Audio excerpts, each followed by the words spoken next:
Vamos dar continuidade à leitura do segundo capítulo da carta de Tiago. Nós encerramos os versos de 1 ao 13 e agora nós vamos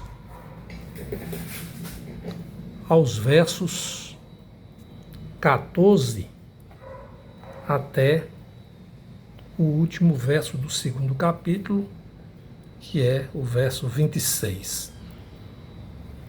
Então, aqui Tiago vai falar sobre um tema muito polêmico, o que se tornou polêmico, que é a fé sem obras é morta. Escreve Tiago: meus irmãos, qual é o proveito se alguém disser que tem fé, mas não tiver obras? Será que essa fé pode salvá-lo? Se um irmão ou uma irmã estiverem com falta de roupa e necessitando do alimento diário, e um de vocês lhe disser, vão em paz, tratem de se aquecer e de se alimentar bem, mas não lhes dão o necessário para o corpo, qual é o proveito disso? Assim também a fé, se não tiver obras, por si só está morta. Mas alguém dirá, você tem fé e eu tenho obras. Mostre-me essa sua fé sem as obras, e eu com as obras lhe mostrarei a minha fé. Você crê que Deus é um só? Faz muito bem. Até os demônios creem e tremem. Seu tolo, você quer ter certeza de que a fé sem as obras é inútil? Por acaso não foi pelas obras que Abraão, o nosso pai, foi justificado, quando ofereceu seu filho Isaque sobre o altar? Você percebe que a fé operava juntamente com as suas obras e que foi pelas obras que a fé se consumou. E se cumpriu a escritura que diz, Abraão creu em Deus e isso lhe foi atribuído para a justiça e ele foi chamado amigo de Deus. Assim, vocês percebem que uma pessoa é justificada pelas obras e não somente pela fé. De igual modo, será que não foi também pelas obras que a prostituta Raabe foi justificada, quando acolheu os emissários e os fez partir por outro caminho? Porque assim, como o corpo sem espírito é morto, assim também a fé sem obras é morta.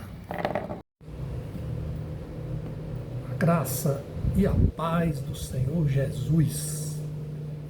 Bem, sobre o termo acepção, por volta dos 19 minutos e 30 segundos do vídeo referido, eu citei o episódio em que Samuel foi enviado a Jessé para escolher o rei e ungí-lo.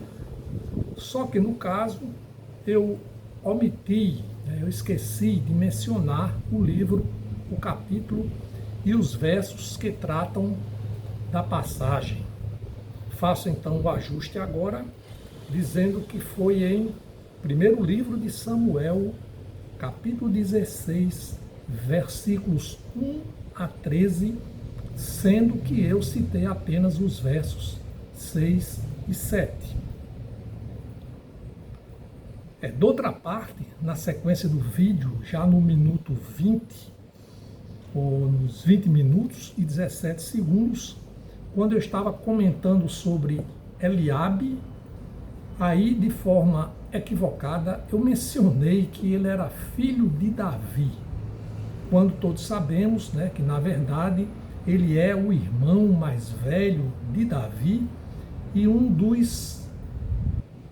e os dois, Davi e Eliabe, são filhos de Jessé.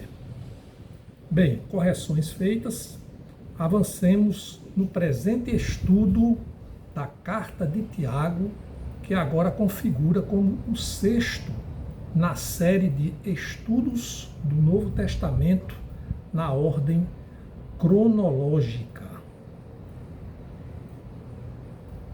Bem, Tiago, como já vimos nos estudos anteriores, dirigiu a sua carta à comunidade de cristãos judeus espalhados além de Jerusalém e tinha por objetivo fortalecer o ensino das doutrinas cristãs, no sentido de que os irmãos na fé não apenas ouvissem a palavra de Deus, mas que também a praticassem. Esse é o ponto. Então vamos abrir a Bíblia agora na carta de Tiago e nos concentrar no estudo de hoje. Nós hoje vamos buscar o capítulo 2, a continuidade dele, os versos 14 a 26. Carta de Tiago, que vem depois da carta aos Hebreus. Aqui, carta de Tiago. Então, Tiago inicia o capítulo 2, verso 14. Vamos ler, né?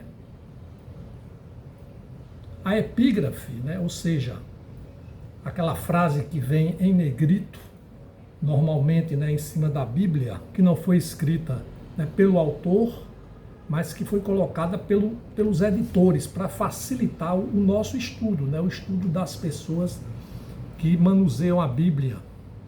Então aqui nós temos essa epígrafe aqui, que vai dizer: a fé sem obras é morta. Então diz Tiago: meus irmãos, qual é o proveito se alguém disser que tem fé, mas não tiver obras? Será que essa fé pode salvá-lo?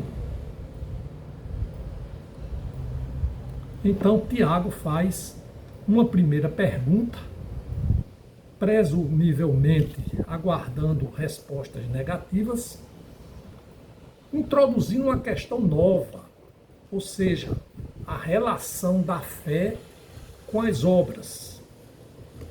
Em seguida, ele faz outra indagação, se essa fé sem obras pode salvar aquele que a confessa.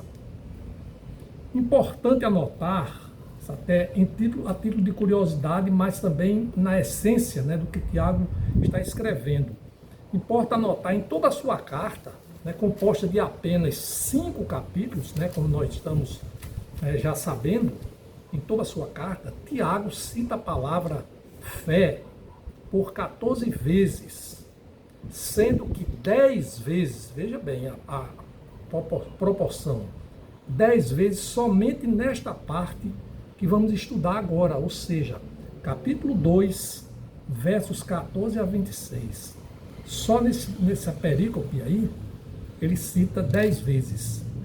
No capítulo 1, que já estudamos, ele cita a palavra fé por 2 vezes. No capítulo 2, no verso 5, que foi a aula anterior, primeira parte do capítulo 2, ele cita no verso 5 a palavra fé, e finalmente lá no verso 15 do último capítulo, no 5º capítulo, que nós vamos chegar lá, é que Tiago fala sobre fé. Então são 14 vezes, mas veja que é curioso também falar que sobre obras, ele somente nesse período que vamos estudar hoje, agora, ele faz a citação sobre obras, e o faz por 12 vezes, uma dúzia de vezes. Então a carta de Tiago, ela aqui nesse caso, ela é enfática com relação a falar da fé e a falar das obras. Por isso que eu chamei a atenção, né, de todos nós sobre aqui, né, esse dado novo, que é a relação entre fé e obras. Tudo isso, né, no final das contas, serve para mostrar o foco de Tiago nessa parte da sua epístola. Lembremos que no tempo em que escreveu a carta, isso já foi dito, né, lá no começo, mas lembremos que no tempo em que escreveu a carta, as pessoas pensavam que o confessar a sua fé em Cristo era suficiente para salvá-las. E Tiago não contesta a essência dessa doutrina. E todos nós que professamos a fé em conformidade com os preceitos bíblicos, porque a fé em relação ao plano espiritual, ao conceito bíblico, é diferente da expressão fé no uso comum, é uma crença comum em qualquer coisa. Então, nós que professamos essa fé, de acordo com a Bíblia, não temos dúvidas de que o justo, entre aspas aqui, o justo viverá pela fé, entre aspas, porque é uma citação de uma das cartas de Paulo, de modo que a justificação se opera pela fé, que é um dom de Deus, a fé é um dom de Deus, e a justificação é um dos componentes da salvação. Esta, a salvação, que ocorre somente por meio de Jesus Cristo. Todavia, Tiago chama a atenção, embora ele não esteja aqui falando sobre, dizendo que não há salvação, né, pela fé em Cristo, ele chama a atenção para a sinceridade dessa confissão. Porque muitos cristãos estavam vivendo em discordância com a fé, apesar de confessá-la, ou seja, a sua vida prática não evidenciava os frutos espirituais que necessariamente haveriam de ser produzidos pela fé genuína, de modo que as obras evidenciariam as consequências práticas de uma fé teorizada, uma fé abstrata, uma fé intelectual. Nesse sentido, Tiago exortava os irmãos para que entendessem que a profissão de fé, que não é acompanhada de obras, não se revelaria suficiente para a salvação. Em outras palavras, Tiago estava lidando com pessoas que faziam a confissão de fé, eu creio em Jesus, mas não demonstravam a realidade da fé que diziam professar. Essa é a razão pela qual Tiago começa essa parte do capítulo 2, iniciando com as duas perguntas. Na sequência desse período, que estamos agora estudando, Tiago passa a expor algumas razões para alicerçar o seu ponto de vista. Inclusive, vamos ver adiante, fornecendo exemplos. Leamos agora o verso 15 a o verso 17. Diz Tiago: se um irmão ou uma irmã estiverem com falta de roupa e necessitando de alimento diário, e um de vocês lhe disser: vão em paz, tratem de se aquecer e de se alimentar bem, mas não lhes dão o necessário para o corpo, qual é o proveito disso? Assim, também a fé, se não tiver obras, por si só está morta.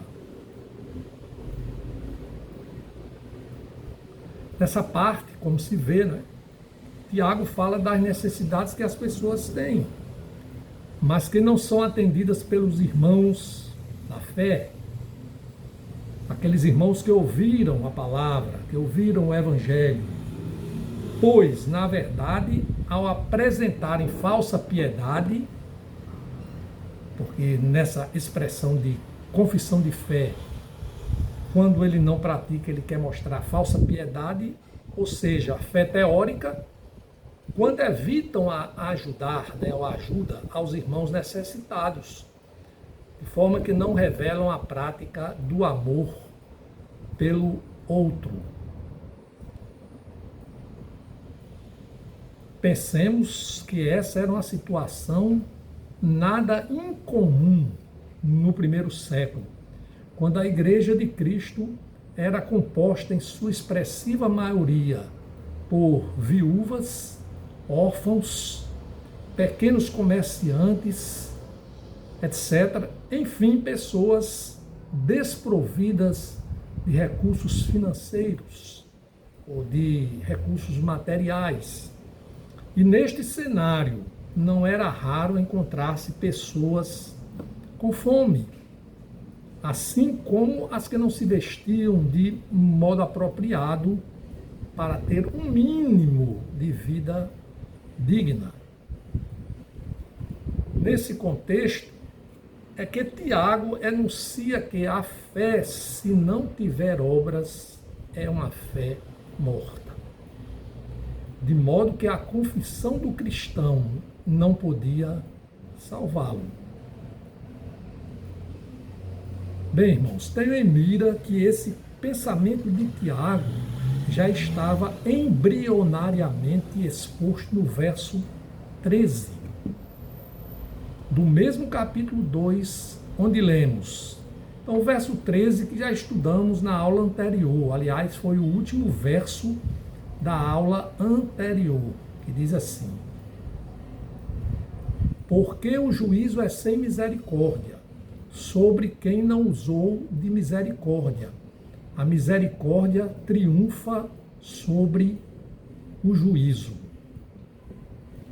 Considere-se aqui misericórdia como ato de comiseração pelo outro. O agir que representa uma obra efetivada pelo crente, caracterizada na piedade. É verdade que a frase do verso 13 citado leva em conta a escatologia, uma vez que traça um parâmetro entre a misericórdia e o juízo. O juízo. A misericórdia representando um ato presente e o juízo algo futurista, escatológico, ou seja, evento adstrito ao final dos tempos. Por isso, escatologia. Nós sabemos que na teologia sistemática há estudos, né, sobre essas doutrinas. A escatologia, que representa o final dos tempos, a soteriologia, que representa a doutrina da salvação. Mas isso aí, é como diz, são estudos que as pessoas podem e devem fazer, né, a tempo e modo. Então, fica claro aqui que a misericórdia será levada em conta no juízo. Por isso que diz lá que a misericórdia triunfa sobre o juízo, nas palavras de Tiago. Sobre esse entendimento, coloco aqui para a reflexão, na descrição, vídeo do teólogo pastor Guilherme Nunes, sob o título Paulo versus Tiago, ou seria Paulo e Tiago, uma terceira via interpretativa. É muito interessante esse vídeo, para se fazer uma reflexão mais aprofundada disso aqui que eu citei. Mas Tiago continua com os seus argumentos. Agora no verso 18, diz o irmão de Jesus: mas alguém dirá, você tem fé, eu tenho obras. Mostre-me essa sua fé sem as obras, e eu, com as obras, lhe mostrarei a minha fé. O alguém, aqui, né, nessa passagem, na verdade, é o próprio Tiago, buscando alicerçar o seu pensamento, que consiste na necessidade de que obras têm de ser operadas pelo cristão. A prova da fé verdadeira, segundo Tiago, só pode ser conhecida pelas obras daqueles que as professam. Ou seja, é impossível avaliar a fé sem obras. Mas quais seriam essas obras de que tanto o autor fala? Basicamente, conforme o próprio texto exposto, consiste em ajuda aos necessitados, o que espelha generosidade, misericórdia, e obediência, o que se verá mais adiante, de uma forma mais analítica. O cuidado de Tiago é, pois, a certificação da genuidade da confissão da fé, isto é, para que se possa atestar se uma pessoa tem fé genuína, faz-se necessário que ela apresente obras. E Tiago continua no verso 19. É bem interessante aquele, faz como se fosse uma passagem para um assunto diferente. E ele faz essa pergunta: você crê que Deus é um só? Faz muito bem. Até os demônios creem e tremem. Isso aqui, na realidade, é uma alusão que Tiago faz para que os irmãos que leem, né, a sua carta, aqueles irmãos que estão espalhados, que não estão praticando, né, a fé, eles façam a reflexão que muitos dizem crer, mas na prática nada fazem. Então ele está dizendo aqui, você crê que Deus é um só, aí está certo, faz muito bem. Mas aí ele arremata dizendo, até os demônios creem e tremem. Mas não significa aqui, né, já dá para entender que os demônios fazem boas obras, porque a árvore má não pode dar bons frutos. Desta feita, Tiago anuncia que faz muito bem se crer em Deus, ou crer que Deus é um só. Afinal, essa postura revela a declaração mais básica, né, lá dos judeus, revelada na Bíblia, consoante Deuteronômio 6,4. Se formos ao livro do Antigo Testamento, aqui, Deuteronômio, no verso 6 e 4, que diz assim: escute Israel, o Senhor nosso Deus é o único Senhor. Então quem crê assim, crê em consonância com a palavra de Deus. Porém, Tiago, ele não se limita a afirmar o que os cristãos já deviam saber, que o Senhor é o único, que o Deus é o único Senhor. Mas ele reforça a afirmação com a frase, até os demônios creem, e acrescentam mais o verbo tremer, né? E tremem. Mas por que Tiago faz isso? Bem, Tiago quer mostrar, ou demonstrar aos irmãos, que mesmo os demônios creem em Deus. E mais ainda, eles tremem diante dele. E a gente vê passagem no Novo Testamento sobre isso. É que pessoas possuídas pelo demônio, elas veem, os demônios falam a Jesus e dizem que não quer a presença do Senhor porque estão com medo do juízo e sabem que não terão salvação. O que não estava acontecendo, sim, mais ainda tremem diante dele. Os demônios também tremem, mas ele está dizendo aqui, eu estou fazendo a interpretação, é o que não estava acontecendo com os ouvintes da sua carta. Porque, apesar de professarem a fé, eles não estavam agindo como os que de fato creem em Deus, uma vez vivendo, semeando imoralidades, praticando depravações, iniquidades, mentiras, etc. O que Tiago quer deixar claro é que o crente verdadeiro teme a Deus e obedece, precisando, pois, tremer e temer diante de Deus. Para concluir a sua argumentação no sentido de que a fé sem obra é morta, Tiago, nos versos 20 a 24, passa a invocar a figura de Abraão, consoante o Antigo Testamento, mais uma vez, conhecido como pai da fé, Abraão, pai da fé, trazendo à baila o fato da justificação de Abraão, que teria ocorrido quando ele ofereceu o filho Isaque sobre o altar. Porque aí Tiago faz uma invocação de Abraão para demonstrar, o argumento de que a fé sem obra é morta e necessita de uma obra, de uma materialização da obra.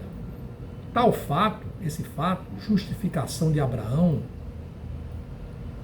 vê aí que essa palavra justificação acontece e vai causar muitas celeumas.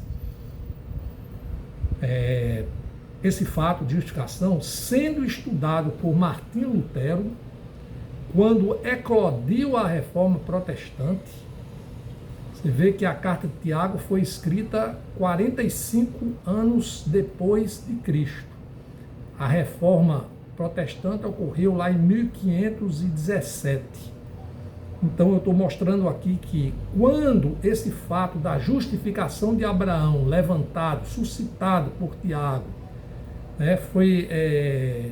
foi estudado por Lutero, ou seja, a carta de Tiago, cerca de quase 1500 anos após a carta escrita, fez surgir no primeiro momento célebre controvérsia a respeito da validade do argumento de Tiago, uma vez que Lutero, defensor intransigente da justificação pela fé somente, que entendia que a justificação é pela fé somente, sem obras, imaginara Lutero, num primeiro momento, que o irmão de Jesus, Tiago, estava contrariando a doutrina da justificação encetada pelo apóstolo Paulo em sua carta aos Romanos.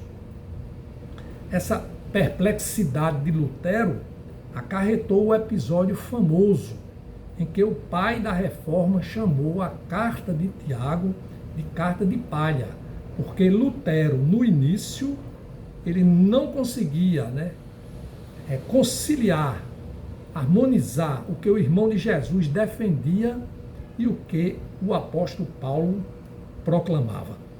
Inclusive, colocando a epístola de Tiago no último lugar, no cânon bíblico, ou seja, a ordem dos livros na Bíblia, junto com o livro de Apocalipse, que é o último livro.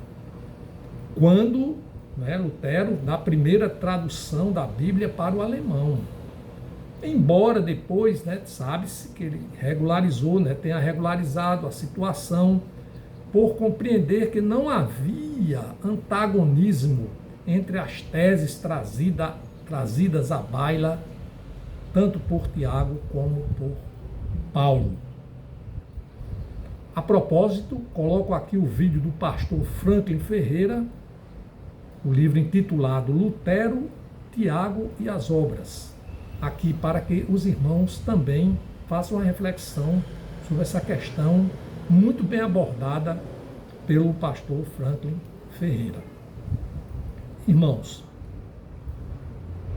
vejam que apenas, entre aspas, a questão da relação entre fé e obras, a palavra justificação, ou seja, justificar, na carta de Tiago provoca todas essas ocorrências, esses estudos, como se fosse uma capilaridade. Por isso que aqui eu acho necessário abrir um parênteses para dizer que a doutrina da justificação, ou justificação pela fé, como tantas outras doutrinas bíblicas, hoje falamos da escatologia, só citamos, faz parte do estudo da teologia sistemática. e a teologia bíblica, significando, em síntese, a doutrina da justificação, que a salvação é um ato da graça de Deus. Então, Deus, mediante a graça, concede àqueles que creem em Jesus Cristo somente, e não mediante boas obras, ou mérito próprio dos homens. A justificação é uma imputação, né, de Deus, uma declaração de Deus na ordem da salvação, de que um pecador é considerado justo diante dele, unicamente por meio do sacrifício de Cristo, sendo assim um ato único, a justificação, que se realiza exatamente, pontualmente, no momento em que uma pessoa crê em Jesus. E não um processo gradual ou contínuo, características que estão atreladas ao processo de santificação. Então veja bem, aqui é uma explicação, né, en passant, sobre a doutrina da justificação. Continuando aqui, a fé é essencial para a justificação, pois é por meio da fé que o indivíduo se apropria da salvação que Deus oferece através de Cristo. Tal doutrina é defendida pelo apóstolo Paulo, principalmente em suas cartas aos Romanos e aos Gálatas. Mas, convenhamos, não vamos aqui nos aprofundar na doutrina em si, ainda que teçamos alguns comentários, como estamos fazendo e vamos fazer mais adiante, porque a doutrina, será estudada mais detidamente no momento próprio do estudo das cartas de Paulo. Ok? Aqui vou dar uma opinião, né, sobre essa questão das teses de Tiago e de Paulo, e vou dizer aqui algumas razões, né, que eu faço, né, considerações, e eu digo assim: não vejo, com todo respeito, como objeto de possível discussão sobre a doutrina da justificação em tese entre os referidos autores, Paulo e Tiago. Mormente que a epístola de Tiago foi escrita provavelmente em 45 depois de Cristo, e a primeira carta do apóstolo Paulo foi 1 Tessalonicenses, escrita em Corinto entre os anos 50 e 51 depois de Cristo. E as demais cartas paulinas, como Romanos, como Gálatas, foram escritas após esse ano. Isso considerado, não há como se pensar que Tiago, o justo, o irmão de Jesus, sem conhecer as epístolas de Paulo, tenha escrito a sua carta levando em consideração a doutrina da justificação da fé, tanto defendida pelo apóstolo Paulo. Esse é um primeiro fato, mas há outro fato interessante e que deve ser levado em conta, é que o apóstolo Paulo e Tiago, eles se encontraram naquele em que se chama o primeiro concílio da igreja, a igreja primitiva. O concílio, né, o denominado Concílio de Jerusalém, quando houve a discussão sobre a prática da circuncisão entre os gentios. A igreja ali embrionária ainda, com os judeus, os novos convertidos, e aí vieram, né, os gentios sendo doutrinados, conforme demonstrado em Atos 15. Então a própria Bíblia, em Atos dos Apóstolos 15, fala desse encontro entre Paulo e Tiago nesse concílio. E veja uma coisa, isso ocorreu por volta do período 48 a 50 depois de Cristo. Ora, se a carta de Tiago foi escrita em 45, não tinha como ele saber da existência da doutrina da justificação defendida por Paulo, quando sequer o apóstolo tinha iniciado a sua série de cartas, que foram 13. E por último, temos mais aqui um argumento. Tenhamos também em vista que a primeira viagem missionária de Paulo aconteceu por volta de 46 a 49 depois de Cristo, partindo de Antioquia da Síria, com destino a Chipre e parte sudeste da província romana da Galácia, de acordo com a própria Bíblia, Atos 13, capítulo 1, verso 1, capítulo 14, verso 28. Neste contexto, a carta de Tiago já havia sido escrita, então não podia levar em conta os ensinamentos espalhados por Paulo aos gentios nessa primeira viagem missionária.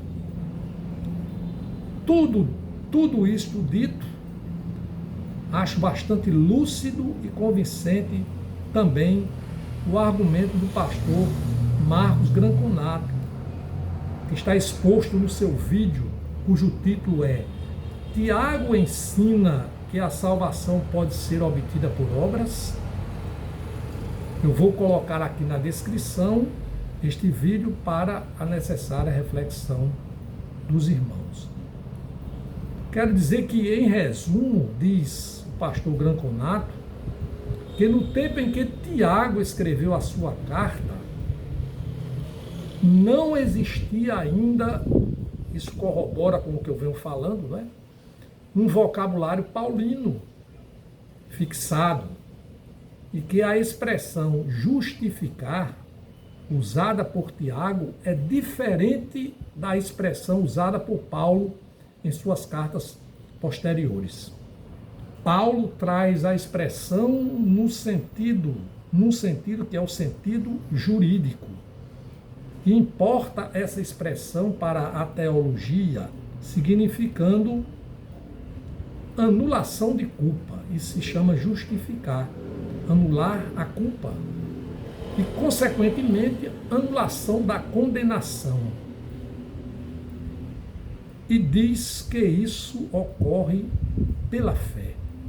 Então, quando a graça vem agraciar o cristão, tornando o cristão que crê em Cristo, a salvação somente em Cristo, então ele recebe, mediante a fé, a justificação.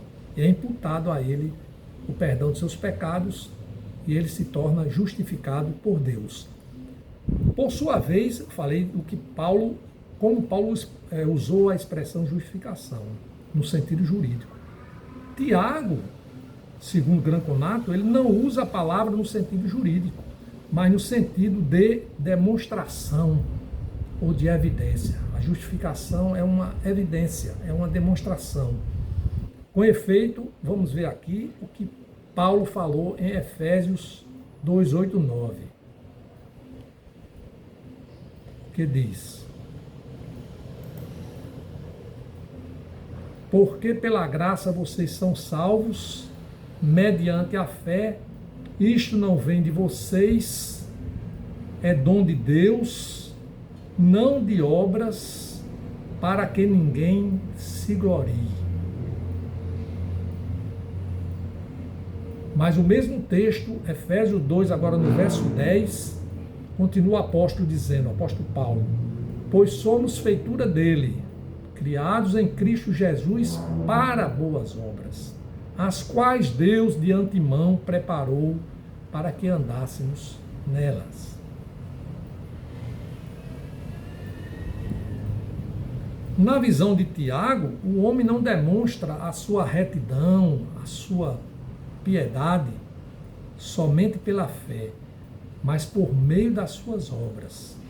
Enfim, a fé viva e verdadeira se manifesta por meio das obras, segundo Tiago. A fé morta seria uma fé falsa, mas que não salva ninguém. A fé viva produz os frutos de amor e frutos de justiça. Avancemos lendo o capítulo 2 de Tiago. Agora já no verso 20. Seu tolo, você quer ter certeza de que a fé sem as obras é inútil? Por acaso não foi pelas obras que Abraão, nosso pai, foi justificado? Olha aí a palavra justificação, justificado. Quando ofereceu seu filho Isaque sobre o altar, você percebe que a fé operava juntamente com as suas obras e que foi pelas obras que a fé se consumou. E se cumpriu a escritura que diz: Abraão creu em Deus e isso lhe foi atribuído para a justiça. E ele foi chamado amigo de Deus. Assim, vocês perceberam que uma pessoa é justificada pelas obras e não somente pela fé. Então, Tiago continua descortinando os seus argumentos, sustentando, a sua tese. Bem, ainda que se possa considerar a possibilidade de enfrentamento das teses entre os autores Tiago e Paulo, já vimos que isso só seria possível por iniciativa de Paulo, que escreveu após Tiago. Então poderia surgir aqui a discussão se não foi Paulo que atacou a carta de Tiago. Abro aqui mais um parênteses para trazer um vídeo bem interessante. Eu vou fazer alguma transcrição. O vídeo Justificado Somente pela Fé, com R.C. Sproul, do canal de Diego Urbano, em que vou colocar aqui na descrição.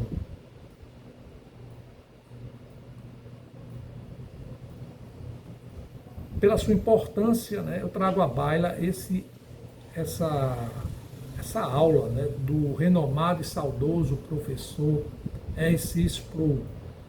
Ele fala assim: como reconciliar o que Paulo ensina em Romanos e Tiago? Qual epístola apareceu primeiro, Tiago ou Romanos? Para alguns, Romanos surgiu primeiro, e Tiago pode refutar o que Paulo havia ensinado. Outros argumentam o contrário. Na verdade, nenhum deles estava tentando contrariar o outro, uma vez que as duas posições não são contraditórias, ainda que pareçam ser. Um problema é que os autores usam a mesma palavra para justificação, dikaiosune. É a mesma palavra. E mais, os dois autores focam a questão em um mesmo personagem, Abraão. Ocorre que o apóstolo Paulo vê Abraão sendo justificado antes de qualquer obra. Paulo justifica Abraão no capítulo 15 de Gênesis, até chegar ao capítulo 22, onde ocorre a oferta de Isaque no altar. Com efeito, vejamos Gênesis 15, 6, quando Deus fez uma aliança com Abraão. Diz assim: Abraão creu no Senhor e isso lhe foi atribuído para a justiça. Então aqui houve a justificação de Abraão. Agora, vejamos Gênesis 22, 2, 3, quando Abraão creu e renunciou ao filho. Diz assim: Deus continuou: pega o seu filho, seu único filho Isaque, a quem você ama, vá à terra de Moriá, ali ofereça em holocausto sobre um dos montes que eu lhe mostrar. Na manhã seguinte, Abraão levantou-se de madrugada, tendo preparado seu jumento, levou consigo 2 dos seus servos, Isaque, seu filho, rachou lenha para o holocausto e foi para o lugar que Deus lhe havia indicado. Observem que Paulo e Tiago versam sobre Abraão em diferentes momentos de suas vidas. Paulo aponta para o capítulo 15, Tiago aponta para o capítulo 22. Neste caso, Tiago está falando que Abraão é justificado perante os olhos dos homens e não perante os olhos de Deus. Tiago está respondendo a sua pergunta. Se alguém diz que tem fé, mas não tem obras, as obras, essa fé pode salvá-lo? Ele diz que não, uma vez que o único tipo de fé que salva não é uma fé morta, mas uma fé viva, se manifestando por meio das obras. Assim, Abraão está validando a sua fé no capítulo 22. Paulo e Tiago estão respondendo a duas perguntas diferentes, usando a mesma palavra que nós vimos aqui, não é? Deixa eu me ver. Dikaiosune, palavra, né, grega.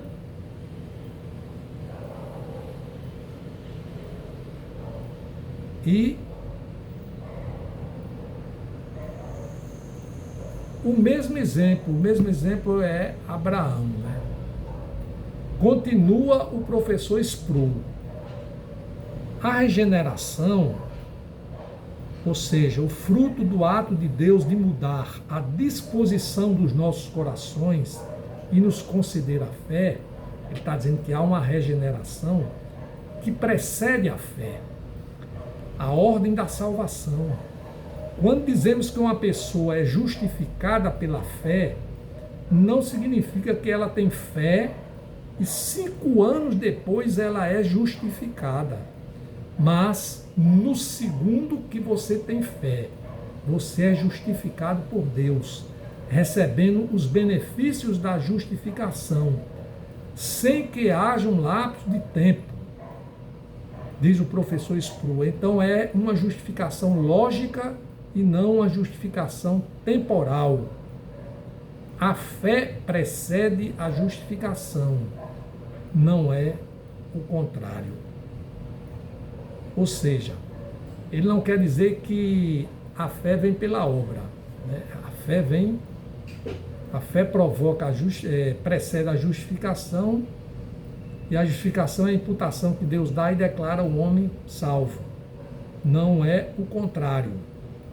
Uma fé está viva quando se manifesta no fruto da obediência, de maneira que a fé só pode ser avaliada pela manifestação na vida de quem a professa. Pelos seus frutos conhecereis. E mesmo assim, diz o Sproul, com os frutos falsos podemos enganar os outros. Romanos 8, 28, 30, Paulo dá uma lista abreviada da ordem da salvação. Ele fala assim: sabemos, isso é importante, irmão, nós fazemos essa, parece, né, uma digressão, mas há necessidade de nós tecermos certas considerações aqui para ampliar, né, a possibilidade de conhecermos a carta de Tiago, porque ela reflete e repercute, né, com essas questões que foram tratadas posteriormente por Paulo. Olha aqui essa questão da ordem da salvação. Diz Paulo, né, sabemos que todas as coisas cooperam para o bem daqueles que amam a Deus, daqueles que são chamados segundo o seu propósito de Deus. Pois aqueles que Deus de antemão ele conheceu, ele também predestinou para serem conformes à imagem de seu Filho, a fim de que ele seja o primogênito entre muitos irmãos. E aos que predestinou, a esses também chamou. E aos que chamou, essa é a regeneração, a esses também justificou. E aos que justificou, a esses também glorificou. Claro, entre a justificação vem o processo de santificação para chegar no final, na glorificação, e tudo isso compreende, né, a salvação. Quando ele fala nos chamados, que chamou, ele não está falando de um chamado externo, ele está falando de um chamado de Deus. Ele está falando a respeito da regeneração. Um chamado que nos leva a uma fé viva e pelo qual somos justificados. Encerra aqui a reflexão, né, da valorosa contribuição para o tema levada a cabo pelo saudoso professor R.C. Sproul.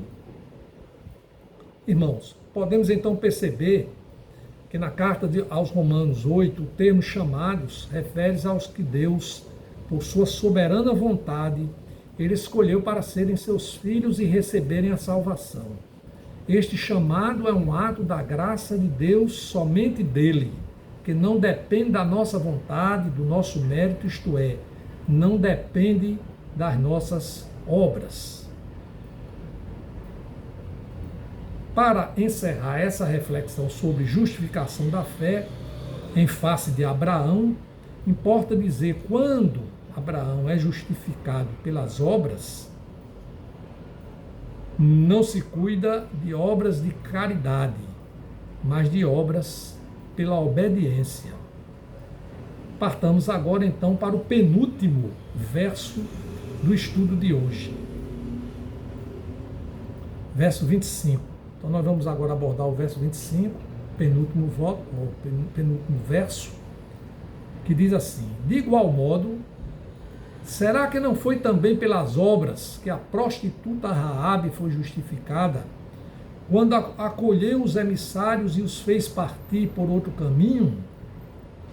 Então, além de Abraão, Tiago, visando reforçar o seu argumento da justificação pelas obras, ele traz agora a colação Raabe, cuja história na Bíblia, é contada no livro de Josué, especificamente nos capítulos 2 e 6, sendo mencionada também no Novo Testamento, em Mateus 1, 5 e Hebreus 11, 31. Raabe se notabilizou por ter escondido os 2 espias enviados por Josué de seus perseguidores, correndo risco de vida ao os acolher em seu prostíbulo, que ficava em cima da muralha, e depois fazê-los escapar ao baixá-los por meio de uma corda, tudo conforme nos conta Josué 2:15. Fiz essas citações porque são os exemplos, suscitados por Tiago, evidenciando as obras nas atitudes de obediência a Deus, pelo pai da fé Abraão e pela prostituta Raabe, justificando no pensar de Tiago que a fé é verdadeira. Nesse escopo, as boas obras por eles praticadas demonstraram a evidência de sua fé, mostrando-os como justos. Agora vamos concluir o presente estudo com o último verso do capítulo 2 da carta de Tiago, o verso 26. Então vamos agora ao último verso. Diz Tiago: porque assim como o corpo sem espírito é morto, assim também a fé sem obras é morta. Aqui Tiago praticamente repete o que já havia dito no verso 17, de que a fé, se não tiver obras, por si só está morta.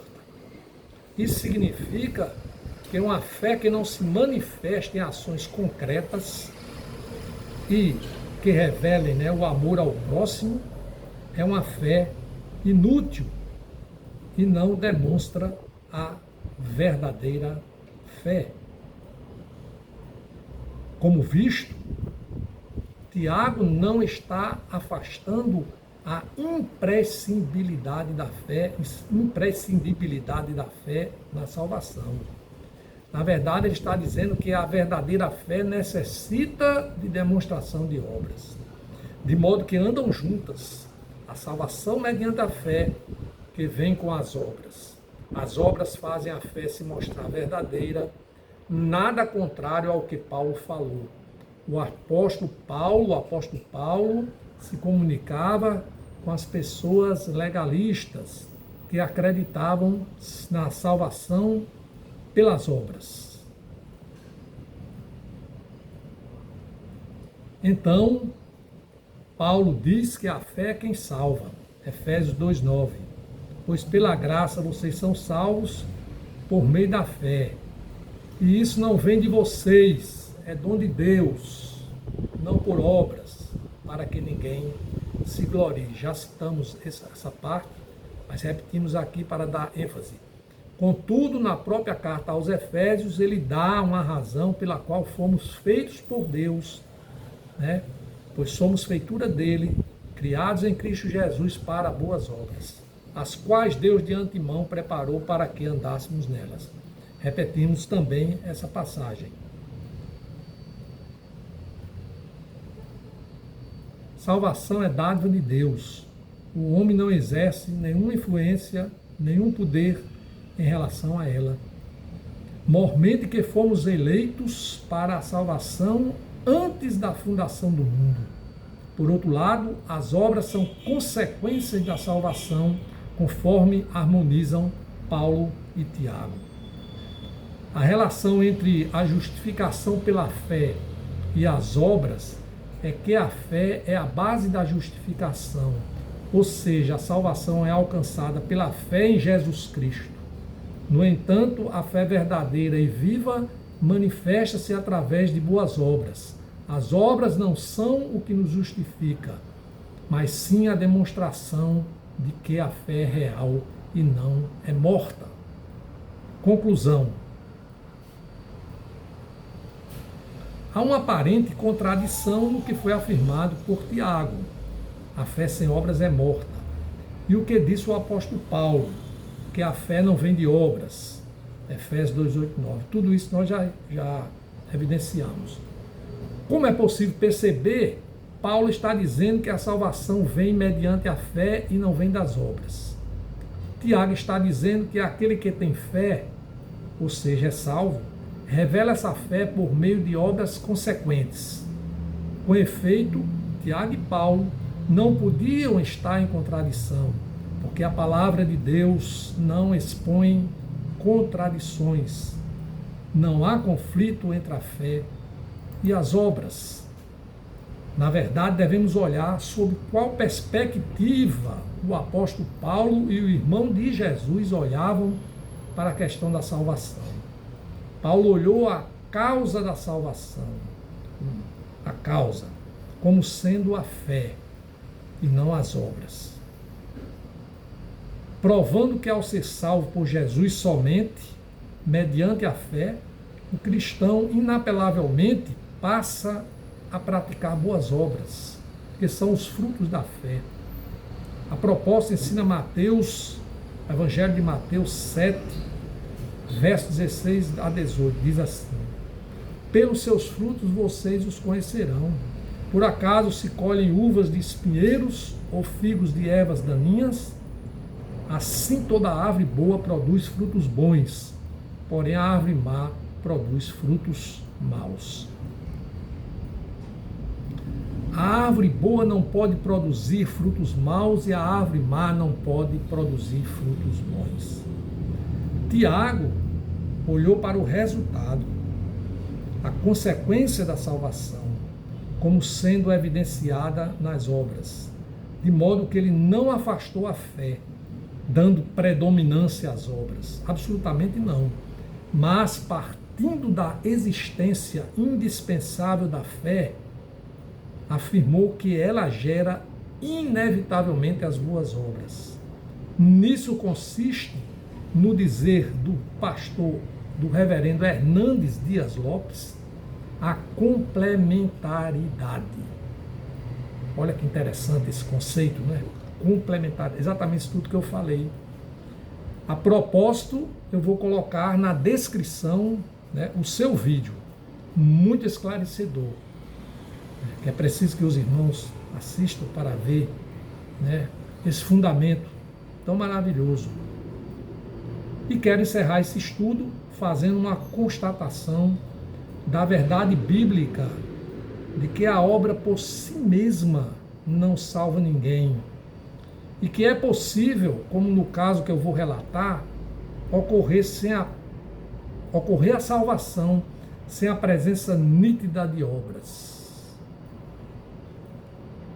A Bíblia nos concede um exemplo marcante.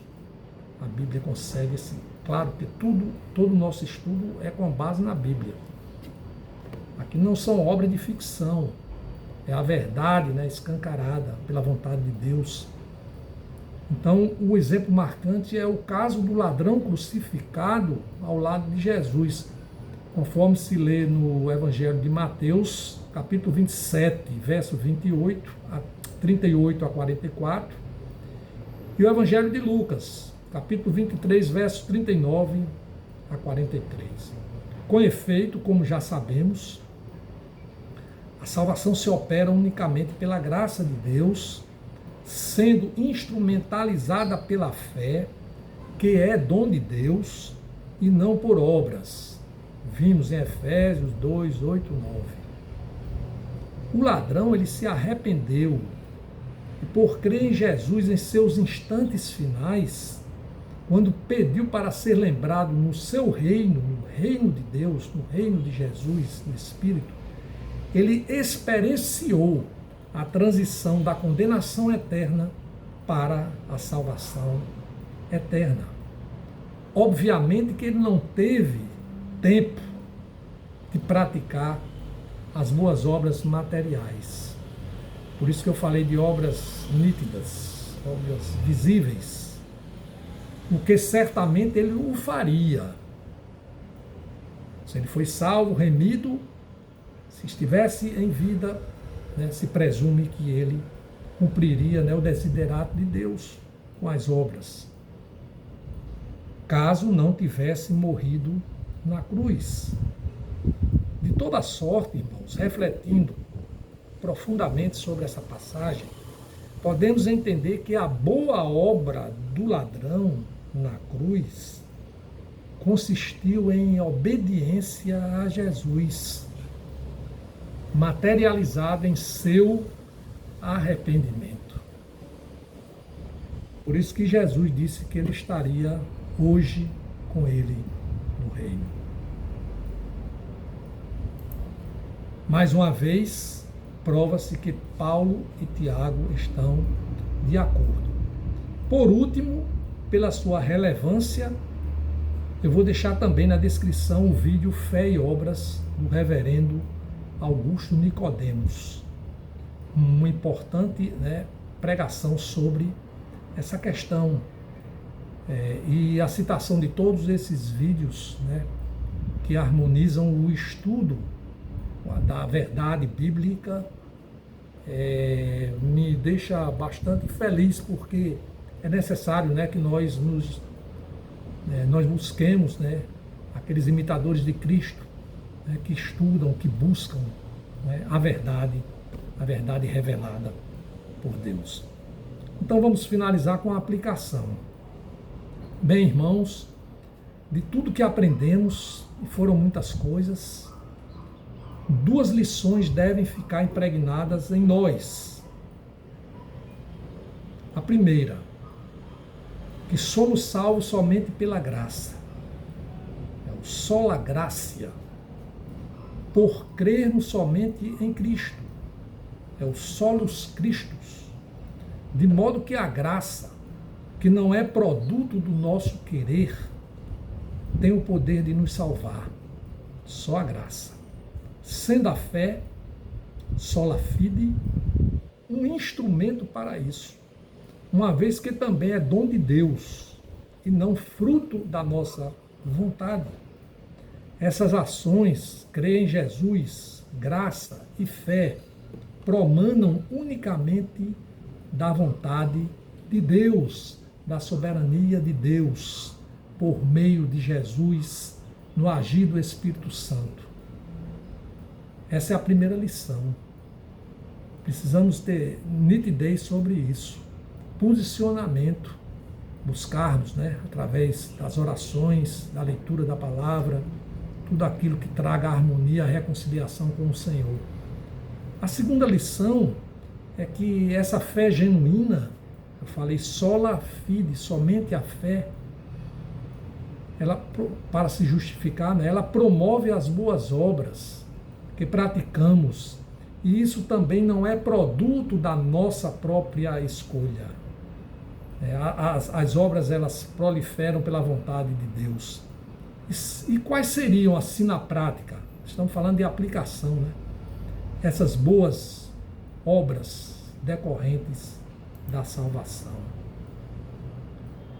Bem, já dissemos que as obras, segundo Tiago, elas consistem, né, em ajuda aos necessitados, que seria generosidade e obediência.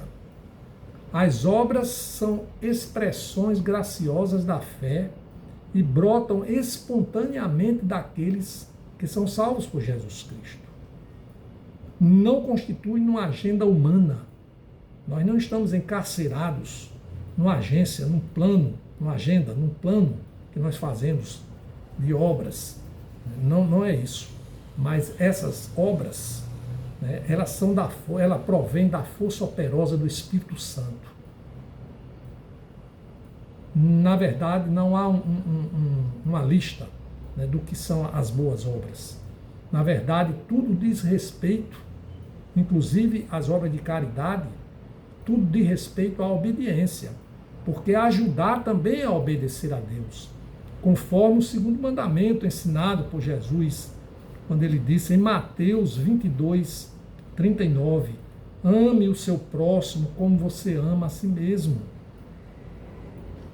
E como um exemplo de aplicação, eu vou enumerar apenas uma ação que representa, ao meu sentir, por excelência, a boa obra que todos os cristãos verdadeiros, contaminados pela fé genuína, que professamos, que confessamos, devem se dispor a fazer. Trata-se da ordenança contida em Marcos, Evangelho de Marcos, capítulo 16, verso 15. E disse-lhes, Jesus disse aos apóstolos, e disse-lhes, vão por todo o mundo e preguem o Evangelho a toda criatura. Louvado seja o Senhor. Até o próximo estudo, se Deus quiser.